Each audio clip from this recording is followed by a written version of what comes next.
Hello guys, for this video ay magluluto tayo ng paksiw na may gata. Prituhin muna natin ang tulingan. So magpainit ng kawali, ilagay yung mantika at iprito ang tulingan.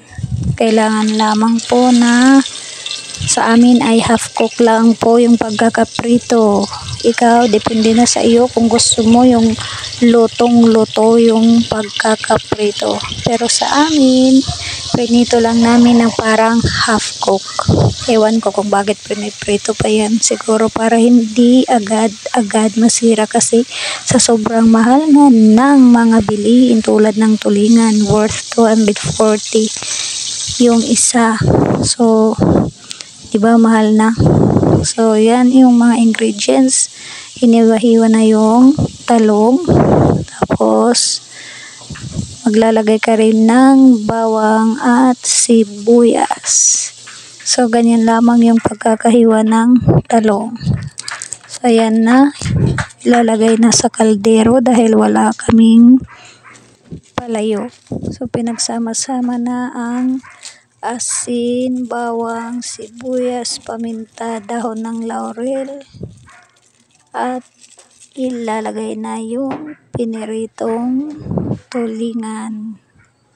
So isa-isa nang inilagay yung mga tulingan. Pang dalawang ulam na yan.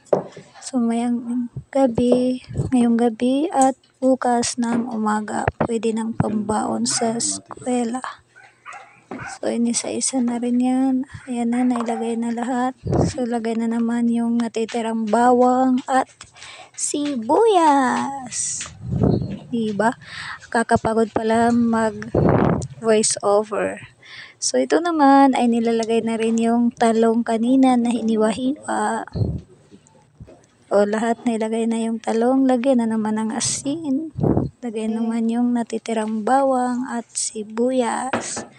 At lagyan na ng gata. Yan, yung gata na nilagyan ng suka.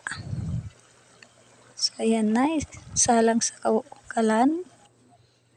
At lagyan uli ng gata. Antayin lang hanggang maluto. Charan! Luto na ang ating ulam for tonight. Thank you for watching.